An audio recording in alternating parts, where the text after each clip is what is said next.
Hello students, last time हम लोग पढ़े थे अपने मैथ्स 2 का 8 chapter that is probability distribution. पिछले वीडियो में हम लोगों ने चैप्टर से रिलेटेड कुछ बातें ऑलरेडी कर ली थी। आज के इस वीडियो में we are going to start with the exercise part. Question करना स्टार्ट करेंगे जिसका तुम लोगों को इंतजार था। कुछ लोग तो वो वीडियो देख के नहीं आए होंगे ना, कुछ लोगों को बहुत ज़्यादा घाई होती है डायरेक्टली क्वेश्चन पे कूदने की। चलो यहाँ पर चलते हैं अपने एक्सरसाइज 8.1 के फर्स्ट क्वेश्चन की तरफ। देखो ज़रा क्या लिखा हुआ है, इसको ज़रा मैं बीच में लेकर आता हूँ, तुम्हारी नज़रें इसके ऊपर होनी चाहिए ना। देखो लिखा हुआ है कि यार let x represents the difference between number of head and number of tail obtain when a coin is tossed 6 time. इतना लंबा चौड़ा लिख दिया, तुम्हें कुछ समझ में ही नहीं आया। देखो एक एक करके टुकड़े टुकड़े में समझते हैं। देखो क्या लिखा है, अ कॉइन इज टॉस्ड 6 टाइम्स। इतना तुम लोगों को समझ में आया क्या?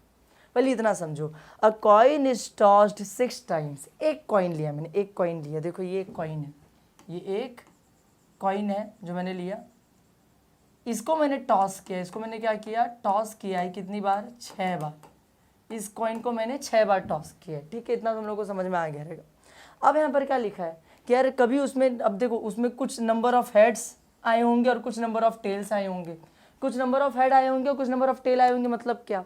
तुम लोग मुझे एक बात बताओ ना, 6 बार कॉइन को टॉस करोगे तो 6 बार में से कभी तुम्हारा हेड आएगा, कभी टेल आएगा।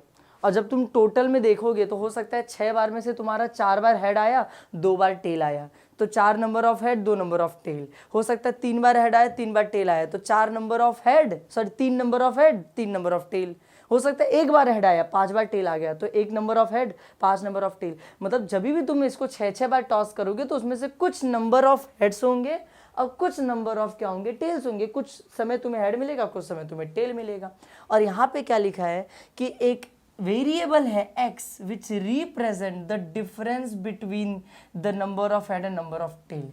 एक वेरिएबल है x, एक वेरिएबल है x, और ये x पता है क्या है? ये है डिफरेंस। डिफरेंस मतलब क्या? डिफरेंस का मतलब होता है माइनस करना। डिफरेंस का मतलब क्या होता है? माइनस करना। ये x तुमको माइनस करके मिलेगा। किसको माइनस करके मिलेगा? नंबर ऑफ हेड्स को और नंबर ऑफ टेल्स को माइनस करके मिलेगा। समझ में आया क्या बोला? और लास्ट में बोल दिया what are the possible values of x। अब बताओ x की क्या क्या वैल्यू आ सकती है। देखो मैं तुम्हें बहुत ही सरल भाषा में समझाने की कोशिश करता हूँ। एक कॉइन लिया है, उसको 6 बार टॉस किया है। कितनी बार टॉस किया है? 6 बार। कुछ बार हेड आए होंगे, कुछ बार टेल आए होंगे। हो सकता है 3 बार हेड आए, 3 बार टेल आए, तो number of head 3, number of tail 3। हो सकता है 4 बार। बताया मैंने तुमको, समझा इतना? एक्स क्या है? एक्स तुम लोगों को तब मिलेगा जब तुम नंबर ऑफ हेड को नंबर ऑफ टेल में से क्या करोगे, दोनों को माइनस करोगे, तो तुम्हें क्या मिलेगा? तुम्हारा एक्स का वैल्यू मिलेगा। और अब बोलेगा बताओ what are the possible values of x. अब बताओ क्या क्या वैल्यू आ सकती है, क्या क्या वैल्यू आ सकती है। कितना चिंदी अभी सॉल्व करवाऊंगा ना, तुम लोग बोलोगे अरे इतना चिंदी क्वेश्चन हम लोग ही कर लेते, आपको करवाने की ज़रूरत ही नहीं थी सर। करवाने के बाद बोलोगे लेकिन, है ना, करने से पहले भी छोड़ दूंगा तो बोलोगे अरे क्या है, कुछ समझ नहीं आ रहा। यहाँ पर देखो, पहले लिखो 6 कॉइन को टॉस किया है ना, तो यहाँ पे लिखो अ कॉइन इज टॉस्ड 6 टाइम्स, है ना। ये हमारा क्या है, लिखने का तरीका है। पहले मैं बताऊंगा। एक कॉइन था, उसको 6 बार टॉस किया। कितनी बार टॉस किया? 6 बार टॉस किया। बहुत अच्छी बात है। थोड़ा सा ज़्यादा मोटा हो गया ना मार का, तो पतला करते। आज कॉइन इज टॉस 6 टाइम। अब मुझे एक बात बताओ, उसमें कभी कभी नंबर ऑफ, कुछ नंबर ऑफ क्या आए होंगे, हेड्स आए होंगे, कुछ नंबर ऑफ क्या आए होंगे, टेल आए होंगे, है ना। तो पहले ना ये डिसाइड करते कि कितनी बार हेड आया और कितनी बार टेल आया। वो डिसाइड करने के लिए ना मैं यहाँ पर बनाना चाहता हूँ एक टेबल। वही डिसाइड करने के लिए मैं यहाँ पे क्या बनाना चाहता हूँ, एक टेबल। तुम बोले कैसा टेबल? देखो मैं बताता हूँ।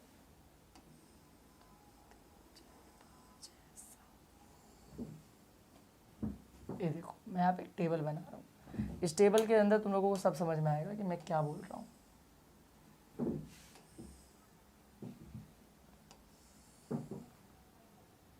ठीक है, नंबर ऑफ हेड की बात करते हैं। नंबर ऑफ हेड और नंबर ऑफ टेल। 6 बार कॉइन टॉस किया। हो सकता है कि एक बार मेरा क्या आया, हो सकता है मेरा एक भी हेड नहीं है, 0 हेड। हो सकता है 0 हेड आ जाए, एक बार भी हेड आई ही नहीं, सारी बार टेल आ जाए, तो हेड नंबर ऑफ हेड कितना हो जाएगा? 0। नंबर ऑफ टेल कितना हो जाएगा? 6। क्योंकि अगर हेड एक भी नहीं आया है तो 6 बार तो टेल ही आया होगा। हो सकता है एक बार हेड आए, 5 बार टेल आ जाए। हो सकता है 2 बार हेड आए तो 4 बार टेल आएगा। हो सकता है 3 बार हेड आए तो 3 बार टेल आएगा। हो सकता है 2 बार हेड, सॉरी 4 बार हेड आए तो कितनी बार टेल आएगा?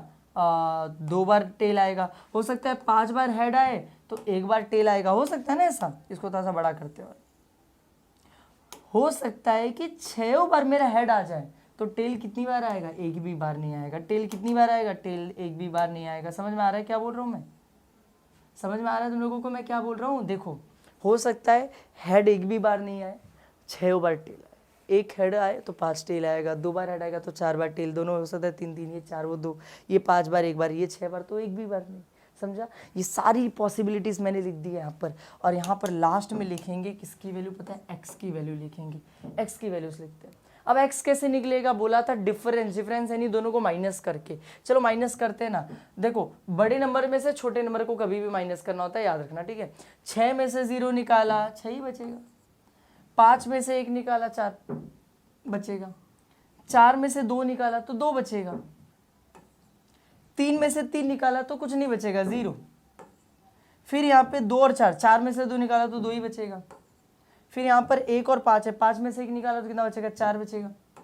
और फिर यहाँ पे से 6 में से 0 निकाला तो 6 ही बचेगा, है ना। तो x की सारी पॉसिबल वैल्यूज हम लोगों को वहाँ पे दिख गई है। कौन सी, 6 4 2 0 2 4 6। लेकिन हम लोग लास्ट में जब आंसर लिखेंगे ना तो हम लोग पता है क्या करेंगे, हम लोग x की वैल्यू ऐसे लिखेंगे। हम लोग जब आंसर लिखेंगे तो x की वैल्यू ऐसे लिखी जाएगी, x इज इक्वल्स टू ऐसे, है ना। वहाँ पे क्या है, 6 दिया है तो यहाँ पे लिखो 6। फिर वहाँ पे कौन सी वैल्यू है, 4 है तो यहाँ पे लिखो 4 भी वैल्यू आई थी। फिर वहाँ पे 2 लिखा है तो यहाँ पे लिखो 2। फिर वहाँ पे 0 लिखा है, यहाँ पे लिखो 0। फिर 2 लिखा है, 2 ऑलरेडी लिखा चुका है ना, मत लिखो। फिर 4 लिखा है, 4 ऑलरेडी लिख चुके, मत लिखो। 6 ऑलरेडी लिख चुके, मत लिखो। एक ही बार सारी वैल्यूज को कितनी बार लिखना, एक ही बार, क्योंकि सेट बना के लिख रहे हैं ना, उसमें रिपीट नहीं होनी चाहिए value. These are the possible values of x. I hope so तुम्हें क्वेश्चन समझ में आ गया होगा कि इसमें क्या करना था। ऐसा क्वेश्चन एग्जाम में नहीं आता, एग्जाम में नहीं आता, लेकिन बहुत ही बेसिक फंडामेंटल क्वेश्चन था, तुम्हें समझ में आना चाहिए क्या चल रहा है। चलते अपने नेक्स्ट क्वेश्चन की तरफ। यहाँ पर आ जाओ, ये देखो अगला क्वेश्चन दे दिया अपने को। यहाँ पर इसको थोड़ा सा बड़ा करते हैं, हो सकता है तुम्हें दिख नहीं रहा हो। यहाँ पे देखो क्या लिखा है, लिखा हुआ है क्या, an urn contains 5 red and 2 black balls. है कंटेनर है, एक क्या है, कंटेनर है। तुम्हें दिखाता हूँ मैं, देखो दिस इज अ कंटेनर, एक ऐसा कंटेनर है।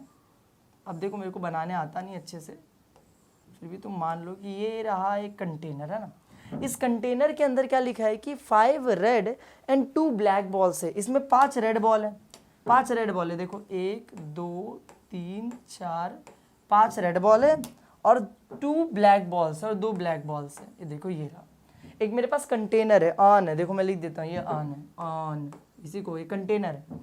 इसके अंदर 5 रेड बॉल दिख रहे हैं तुम लोगों को, 2 ब्लैक बॉल दिख रहे हैं। अब यहाँ पे क्या लिखा, क्या 2 balls are drawn at random. मैं रैंडमली उसके अंदर से कोई भी 2 बॉल निकालूंगा। मैं ऐसे आंख बंद करके ऐसे हाथ डालूंगा, कोई भी 2 बॉल ऐसे बाहर निकाल लूंगा। समझ में आया। अब मेरे हाथ में कुछ भी आ सकता है, हो सकता है दोनों रेड आ जाए, हो सकता है दोनों ब्लैक आ जाए, एक रेड एक ब्लैक आ जाए, कुछ भी अपने को नहीं पता है ना। आगे देखो क्या लिखा हुआ है, लिखा है x denotes the number of black balls. अब इस बार x किसको डिनोट कर रहा है, इस बार x इस चीज को डिनोट कर रहा है, नंबर ऑफ ब्लैक बॉल्स को, कि कितने ब्लैक बॉल आएंगे बाहर, हाँ ना। अब बताओ x की क्या क्या वैल्यू होगी। यार सीधी सी बात है, यहाँ पर देखो मैं सीधे लिखता हूँ, जैसे पिछली बार करते थे वैसे लिखते हैं ना। पहले मैं लिख देता हूँ 2 बॉल्स, पहले वो इवेंट लिखने का अपना, are drawn at random. At random यानी रैंडमली हम लोग कितने बॉल निकाल रहे हैं, 2 बॉल निकाल रहे हैं। तो अब तुम लोग वैसे ही टेबल बनाओ, है ना। अब हम लोगों को उसमें या तो ब्लैक बॉल मिलेगा, तो यहाँ पे मैं लिख देता हूँ नंबर ऑफ ब्लैक बॉल्स, या तो हम लोगों को रेड बॉल मिलेगा, तो यहाँ पर मैं लिख देता हूँ नंबर ऑफ रेड बॉल्स, है ना। या तो हम लोगों को ब्लैक बॉल मिलेगा या तो हम लोगों को रेड बॉल मिलेगा, तो मैंने दोनों ही लिख दिए, नंबर ऑफ ब्लैक बॉल और नंबर ऑफ रेड बॉल, ठीक है। और इसको थोड़ा सा ऐसे बना देता हूँ टेबल फॉर्मेट में, इसको बीच में से पार्टीशन कर देते हैं, इसको यहाँ पर ये कर देते हैं। चलो अब मुझे तुम लोग बताओ, नंबर ऑफ ब्लैक बॉल हो सकता है 0 हो जाए, हो सकता है एक भी ब्लैक बॉल नहीं मिले, सारे रेड मिल जाए। तो कितने रेड मिलेंगे, 2। अरे भाई 2 बॉल को निकाला है तो 2 में से एक भी ब्लैक नहीं है, तो रेड, दोनों रेड है। हो सकता है यार एक ब्लैक मिले तो एक रेड होगा, हो सकता है दोनों के दोनों ब्लैक मिल जाए तो रेड एक भी नहीं होगा। इजी, बस इतना ही हो सकता है। अब x की वैल्यू क्या लिखा, लिखा है जो नंबर ऑफ ब्लैक बॉल रहेंगे वही x होगा, तो बस आंसर लिख दो, आंसर लिख दो, x is equals to number of black ball, ये है क्या, नहीं, ये रहा नंबर ऑफ ब्लैक बॉल 0 1 2, तो x की वैल्यू भी कितनी होगी, 0 1 2। समझ में आया।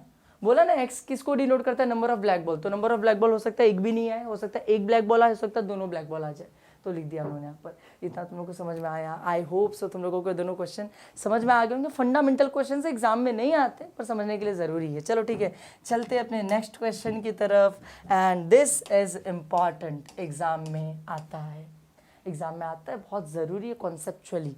लेकिन इस क्वेश्चन को करने से पहले, क्वेश्चन में 3 स्टार्ट करने से पहले तुम्हें मेरे को बहुत सारी बेसिक बातें समझानी पड़ेंगी, वरना क्वेश्चन तुम परफॉर्म कर नहीं पाओगे। तो चलो चलते हैं, कुछ बेसिक सीखते हैं, चलते हैं कुछ बेसिक सीखते हैं। किसके बारे में? मैंने तुम्हें बोला था कि यार एक्सरसाइज 8.1 में हम लोग स्टैंडर्ड डिस्ट्रीब्यूशन कर रहे होंगे। क्या पढ़ रहे होंगे? Standard distribution. अब स्टैंडर्ड डिस्ट्रीब्यूशन में होता है क्या मालूम है? स्टैंडर्ड डिस्ट्रीब्यूशन में प्रोबेबिलिटी निकालना बहुत सिंपल होता है। जो तुमने 10th स्टैंडर्ड में किया था वही स्टैंडर्ड डिस्ट्रीब्यूशन में प्रोबेबिलिटी वैसे ही निकाली जाती है। कि स्टैंडर्ड डिस्ट्रीब्यूशन में सबसे पहले क्या किया जाता है? सैंपल स्पेस लिखा जाता है। क्या लिखा जाता है? Sample space. अगर तुम्हें याद होगा तो, है ना, कि एक डाई को थ्रो किया है ना, जैसे एग्जांपल के लिए देते एक डाई को थ्रो किया है तो सैंपल स्पेस ऐसे लिख दिया जाएगा, S = 1 2 3 4 5 6 ऐसे लिख दिया, हो गया। फिर यहाँ पर n(s) लिखा जाता है, तो यहाँ पर लिख देता हूँ ना मैं n(s) यानी number of elements in sample space. कितने सैंपल स्पेस में एलिमेंट है? 6 हैं, तो n(s) 6 आ गया ऐसे। और उसके बाद क्या किया जाता है? प्रोबेबिलिटी का फॉर्मूला आता है, P of A = n(a)/n(s), ऐसा एक फॉर्मूला होता है ना। ये फॉर्मूला हम लोग ऑलरेडी 10th स्टैंडर्ड तक 11th स्टैंडर्ड में यूज़ कर चुके हैं। अगर तुम्हें नहीं याद है इस फॉर्मूले के बारे में तो कोई बड़ी बात नहीं है, हम लोग जब अभी करेंगे क्वेश्चंस को तो हम लोग इनको यूज़ करेंगे। लेकिन फिलहाल मैं तो सिर्फ तुमको रिकैप दे रहा हूँ कि स्टैंडर्ड डिस्ट्रीब्यूशन इज सेम, यही वाला मेथड जो हमने 10th में यूज़ किया था, हमने 11th स्टैंडर्ड में यूज़ किया था, वही यूज़ करके प्रोबेबिलिटी निकाला जाता है। लेकिन अब मुझे तुम्हें बतानी है कुछ चीज़ें। क्या बताना मालूम है? एक चीज़ बतानी मुझे तुम्हें कि यार कभी भी ना स्टैंडर्ड डिस्ट्रीब्यूशन को वो करने के लिए, क्या बोलते हैं, स्टैंडर्ड डिस्ट्रीब्यूशन का यूज़ करने के लिए ना कुछ कंडीशंस ना तुम्हें ना वो होनी चाहिए, कुछ कंडीशन सेटिस्फाई होनी चाहिए। वो कंडीशंस के बारे में मैं तुमको बताता हूँ। PMF एक टर्म है, यहाँ पर देखो अपने पास एक टर्म है कॉल्ड एज PMF। इस PMF को फुल फॉर्म देखो, इस PMF का फुल फॉर्म है प्रोबेबिलिटी मास फंक्शन। इस PMF का फुल फॉर्म क्या है? Probability mass function. अगर तुम्हें सच्ची में स्टैंडर्ड डिस्ट्रीब्यूशन का यूज़ करके प्रोबेबिलिटी निकालनी है तो तुम्हारा जो भी प्रोबेबिलिटी का फंक्शन है it should be a PMF, यानी कि प्रोबेबिलिटी मास फंक्शन होना चाहिए। क्या होना चाहिए? प्रोबेबिलिटी मास फंक्शन होना ही चाहिए। अब मुझे कैसे पता चलेगा यार कि यार प्रोबेबिलिटी मास फंक्शन है कि नहीं है? उसके 2 कंडीशन है, दोनों कंडीशन मैं यहाँ पे लिख रहा हूँ। अगर ये 2 कंडीशन सेटिस्फाई होती है इसका मतलब वो प्रोबेबिलिटी मास फंक्शन है, और प्रोबेबिलिटी मास फंक्शन है मतलब हम लोग वो सारा ऊपर वाला फॉर्मूला यूज़ कर सकते हैं। तो वो 2 कंडीशन में से पहली कंडीशन आती है समेशन, पहली कंडीशन ये आती है कि all probability of x should not be equal to 0। मैं यहाँ पे लिख देता हूँ, जितने भी तुम्हारे should not be equal to 0 नहीं बोल रहा हूँ, all P of x should be positive. यहाँ पे लिख दो शुड बी पॉजिटिव, तुम्हारी लैंग्वेज में लिख रहा हूँ पहले, और तुम्हें मैथमेटिकल लैंग्वेज में भी लिख के देता हूँ। जितने भी देखो all P of x should be positive मतलब क्या है? जितने भी प्रोबेबिलिटीज हैं सब पॉजिटिव होनी चाहिए। प्रोबेबिलिटी याद रखना कभी नेगेटिव नहीं हो सकती। देखो मैं हूँ यार, मेरे एग्जाम में पास होने के चांसेस हो सकता है 10% चांस हो, 20% चांस हो। ऐसा तो नहीं हो सकता कि -20% चांस है मेरे। हो सकता है यार मैं 0% है, मैं फेल हो जाऊँ, मेरे पास होने के चांसेस 0% हो सकते हैं। माइनस तो नहीं हो सकते ना, माइनस में किसका परसेंटेज आता है भाई? पास होने का चांस माइनस में किसका आता है? नेगेटिव नहीं होता है। तो all probability should be positive, जिसको मैथमेटिकल लैंग्वेज में हम लोग ऐसा लिखते हैं कि क्या ऐसे लिखते हैं, क्या बोलते हैं इसको, यूनिवर्सल का सिंबल होता है ये। All P of x should be greater than equal to 0, should be greater than equal to 0। इसका मतलब क्या कि जो भी तुम्हारे प्रोबेबिलिटीज़ हैं या तो वो 0 से बड़ी हो, पॉजिटिव हो, या तो फिर वो 0 हो। 0 से छोटी नहीं चलेगी, नेगेटिव नहीं चलेगी, ठीक है। और जो दूसरा है, और जो दूसरा वाला, ये ऑल का सिंबल तुम हटा ही दो, तुम लोग को कंफ्यूज करेगा। और जो दूसरी कंडीशन है उसकी बात कर लेते हैं कि summation of P of x should be equal to 1। जितने भी प्रोबेबिलिटीज़ है सबको ऐड करने के बाद आंसर 1 आना चाहिए। ये 2 कंडीशन याद रखना सेटिस्फाई होनी चाहिए। All probability should be positive, सारे प्रोबेबिलिटीज पॉजिटिव होनी चाहिए, यानी ग्रेटर देन इक्वल टू 0 होनी चाहिए, और साथ साथ में सबका समेशन यानी सबको जोड़ने पे 1 आना चाहिए। अगर ऐसा है तो वो पीएमएफ है, और अगर वो पीएमएफ है तो उसमें फॉर्मूला वगैरह सब लग सकता है। इतना तुम लोग को समझ में आया। Let us directly move towards the question. यहाँ पर आते देखते क्या लिखा है। यहाँ पर लिखा है यार determine whether each of the following is a probability distribution, give reason for your answer. वही बोला है कि डिटरमाइन करो, पता लगाओ कि ये जितने भी दिए गए प्रोबेबिलिटी डिस्ट्रीब्यूशन है या नहीं है, मतलब पीएमएफ है कि नहीं है, प्रोबेबिलिटी मास फंक्शन है भी कि नहीं है, उसका पता लगाना है। तो यार ना कभी भी जब हम लोग पीएमएफ चेक करेंगे तो अपने को ऐसा टेबल दिया होगा चेक करने के लिए कि पीएमएफ है या नहीं। बताओ, कभी भी तुम ऊपर वाली लाइन पे ध्यान नहीं दोगे, इस लाइन में मत देखना, इस लाइन का अपना लेना देना नहीं है। कौन सी लाइन? एक्स वाली लाइन। कौन सी लाइन? एक्स। देखो ऊपर यहाँ पे एक्स लिखा रहता है, ये एक्स लिखा रहता है, एक्स की वैल्यूज दी रहती है। हम लोगों को कोई फर्क नहीं पड़ता कि यहाँ पर एक्स की वैल्यू में क्या दिया है, हम लोगों को लिटरली कोई फर्क नहीं पड़ता कि यहाँ पर एक्स की वैल्यू में क्या दिया। हम लोगों को लेना देना है नीचे वाली वैल्यू से। चीज़ याद रखना। पता है क्यों ऐसा कर बोल रहा हूँ? क्योंकि अक्सर ना तुम लोग ऊपर वाली वैल्यूज देख के नीचे वाली वैल्यू देख के कंफ्यूज होते हो। सिर्फ नीचे वाली वैल्यू देखो। क्या करना है, दोनों कंडीशन एक एक करके हम लोग चेक करना स्टार्ट करते हैं। मैं पहले लिखता हूँ यहाँ पर। पहली कंडीशन क्या थी? सारे प्रोबेबिलिटीज पॉजिटिव होने चाहिए। यहाँ पर देखो ये रहा प्रोबेबिलिटी, देखो ना पी ऑफ एक्स प्रोबेबिलिटी 0.4 0.4 0.2 सब प्लस में है, कहीं पर माइनस नहीं लिखा हुआ है ना, तो मैं यहाँ पे लिखता हूँ कि here all P of x यानी all probabilities, all P of x यानी कि all probabilities are greater than equal to 0। सबके सब ग्रेटर देन इक्वल टू 0 यानी पॉजिटिव है। First condition satisfied. मैं लिख देता हूँ देयरफॉर फर्स्ट कंडीशन सेटिस्फाइड। ठीक है, लेकिन अभी खुश होने वाली बात नहीं है, खुश होने वाली बात नहीं बिल्कुल भी। अभी दूसरी कंडीशन बाकी है। दूसरी कंडीशन क्या? समेशन, सबको जोड़ के देखना, सारे पी ऑफ एक्स को जोड़ के देखना है 1 आ रहा है कि नहीं आया। 1 आया तो सेटिस्फाई, नहीं आया तो नहीं सेटिस्फाई। तो यहाँ पे लिखता हूँ मैं नाउ। अब समेशन निकालेंगे, summation P of x. Summation P of x कैसे निकालेंगे? सबको जोड़ के 0.4 0.4 0.2 जोड़ो। चलो 0.4 0.4 0.2 चलो जोड़ते हैं यार। 4 4 8 होता है, 8 to 10 होता है।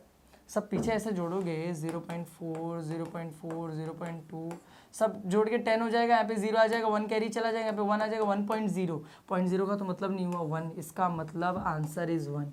Summation of P of x का आंसर कितना है? 1 है। Summation of P of x का आंसर कितना है? 1। यहाँ पर देखो, मैं भी लिख दूँ अच्छे से। ओके, यहाँ पर देखो summation of P of x का आंसर कितना है? 1 है। और दिस इज आवर आंसर। हो गया। देखो 1 ही तो आना चाहिए था, तो मैं लिखूंगा देयरफॉर सेकंड कंडीशन सेटिस्फाइड। यहाँ पे क्या लिखूंगा? Therefore second condition satisfied.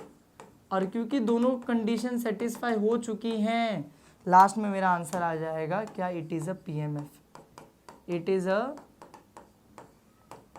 PMF यानी प्रोबेबिलिटी मास फंक्शन है। क्यों है? क्योंकि दोनों कंडीशन सेटिस्फाई हो रही है। ठीक है, let us move towards the next question. फटाफट फटाफट 6 क्वेश्चन दिए हैं, मैं बोल रहा हूँ 6 मिनट में खत्म करना है अपने को। फटाफट फटाफट यहाँ पर आ जाओ। पहली चीज़ तो मैंने तुमको बोला, क्या बोला मैंने तुम लोगों को? ऊपर वाली लाइन पे ध्यान मत देना, ऊपर वाले से अपने को लेना देना नहीं है। हम सिर्फ नीचे वाले को देखेंगे, हम सिर्फ नीचे वाले को देखेंगे, नीचे वाले के हिसाब से अपना फैसला करेंगे। क्या करेंगे?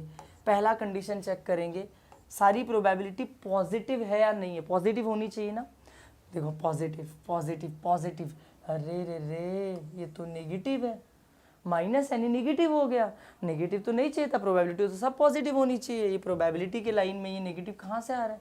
नहीं चलेगा ना। तो यहाँ पर लिखो कि यार हियर, है ना, इसको मिटाओ ज़रा, है ना। ये देखो ये कौन से लाइन में? ये 3 वाले पर है ना। अपने को बताना पड़ेगा कि कौन सा प्रोबेबिलिटी दिक्कत दे रहा है। देखो ये वाला दिक्कत दे रहा है 3, तो मैं यहाँ पे लिखूंगा P3 इज नेगेटिव। मैं यहाँ पे क्या लिखूंगा? P3 is negative. ये जो P3 है ना, मतलब probability at the third position is negative, वो नेगेटिव है। थर्ड पोजीशन पे जो प्रोबेबिलिटी नेगेटिव है, इसीलिए ये पीएमएफ नहीं हो सकता। हम लोगों को दूसरी कोई कंडीशन चेक करने की जरूरत ही नहीं है। यहीं पर पता, एक भी कंडीशन पहली खत्म हो गया ना, एक कंडीशन खत्म, दूसरा चेक करके क्या करेंगे? यहीं पर लिख देंगे देयरफॉर, यहाँ पे आंसर लिखेंगे it is not a PMF. Answer लिखेंगे इट इज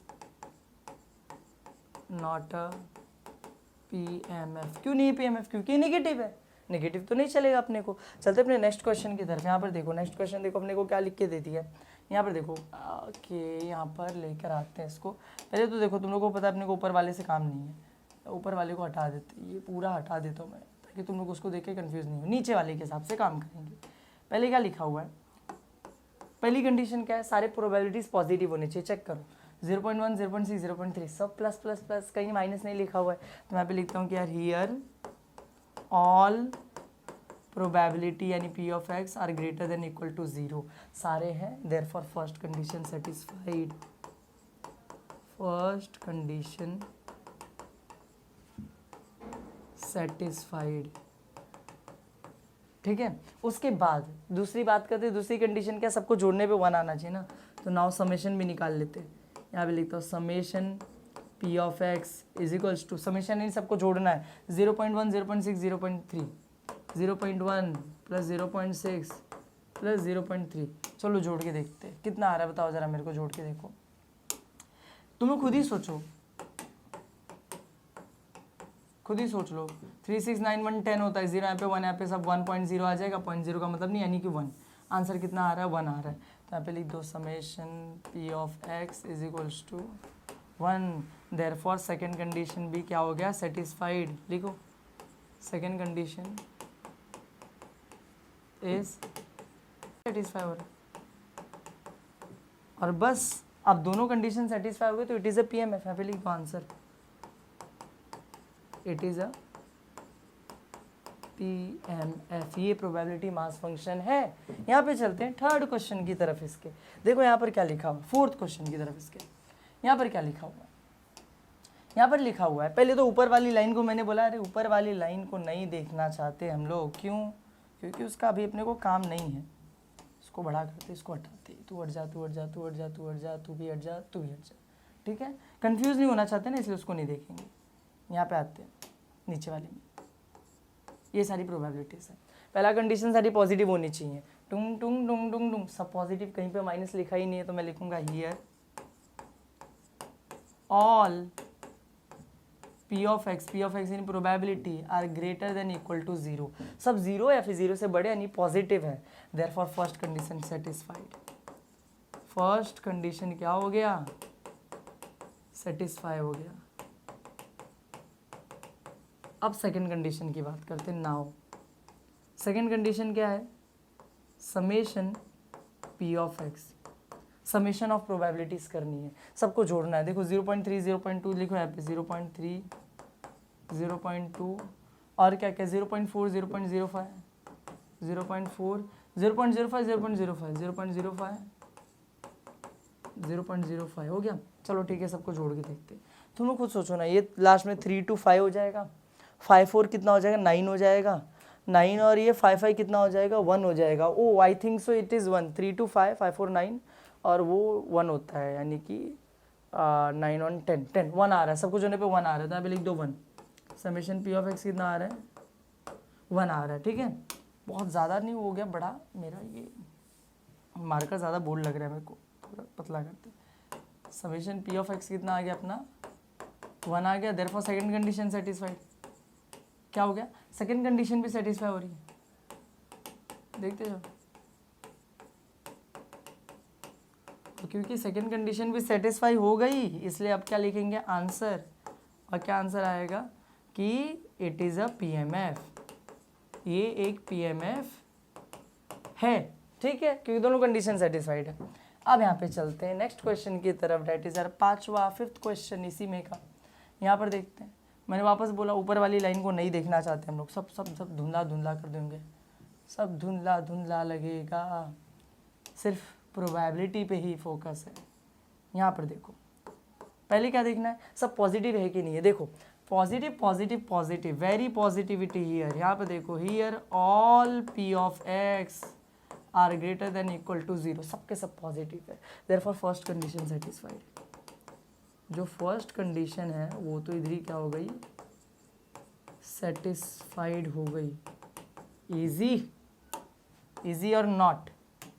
फिर सेकंड कंडीशन क्या है, सबको जोड़ के देखेंगे। तो यहाँ पे लिखेंगे नाउ, समेशन करके देखेंगे, summation P of x is equal to क्या क्या दिया है 0.6 0.1 0.2 0.6 0.1 0.2 ए 6 1 7 2 9 0.9 हो गया जोड़ के 1 तो नहीं आया जोड़ के 1 तो नहीं आया 0.9 आ गया मतलब second condition is not satisfied. यहाँ पे मैं लिख दूँ सेकंड कंडीशन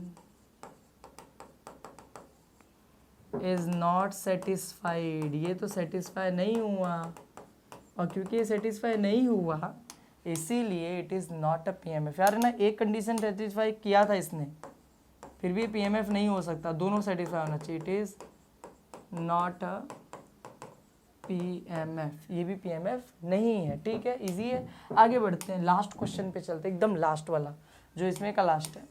देखो क्या दिया इसने पहले मैंने बोला ऊपर देखो ही मत है ना मेरे को काट के भी दिखाने की जरूरत नहीं तुम लोग खुद ही मत देखो ऊपर देखो ही मत नीचे देखो 0.3 0.4 0.2 सब पॉजिटिव है तो लिखो हियर ऑल प्रोबेबिलिटीज यानी P of x are greater than equal to 0 सबके सब पॉजिटिव है therefore first condition satisfied. First condition क्या हो गया सेटिस्फाइड। बस यार लिखने का काम है इसमें मतलब कुछ मेरे ख्याल से दिमाग लाने का जैसा कुछ मेरे को दिखता ही नहीं इसमें। फिर समेशन निकालना है तो नाउ सबका समेशन निकालेंगे summation P of x is equals to क्या क्या दिया है 0.3 0.4 0.2 0.3 0.4 0.2 अब यहाँ पे देखो 3 4 7 2 9 0.9 हो गया यार ये भी तो 1 नहीं आ रहा है सेम पिछले वाले के जैसा हाल हो गया इसमें भी सेम किसके जैसा हो गया लास्ट वाले क्वेश्चन की तरह तो हम लिखेंगे therefore second condition not satisfied. Second condition is not satisfied और क्योंकि सेकंड कंडीशन सेटिस्फाइड नहीं है that's why it is not a PMF क्योंकि दोनों कंडीशन का सेटिस्फाई होना क्या है ज़रूरी है तो मैं लिख दूंगा it is not a PMF and I think so your all doubts are now cleared about these questions। बहुत आसान था ये जो लिखने का पैटर्न है ना मेरा दिस कैन वेरी यार ना ये बहुत अलग अलग हो सकता है। मैं खुद जितनी बार क्वेश्चन करवाता हूँ ना सॉल्व उतनी बार कुछ अलग ही लिखता हूँ कभी किसी तरीके से कभी किसी तरीके से। अरे ना तुम क्या लिख रहे हो किस तरीके से लिख रहे हो वो ज़्यादा मैटर नहीं करता मैटर करता है तुम सही लिख रहे हो कि गलत लिख रहे हो। तुम जो भी लिख रहे हो किसी भी तरीके से सॉल्व करो दोनों कंडीशन चेक करना ज़रूरी है और आंसर सही निकालना ज़रूरी। समझ में आया। तो बस ये वीडियो यहीं पे ख़त्म करते हैं कि वीडियो पसंद आए तो वीडियो को लाइक करना चैनल को सब्सक्राइब करना। मिलते हैं नेक्स्ट वीडियो में। Thank you.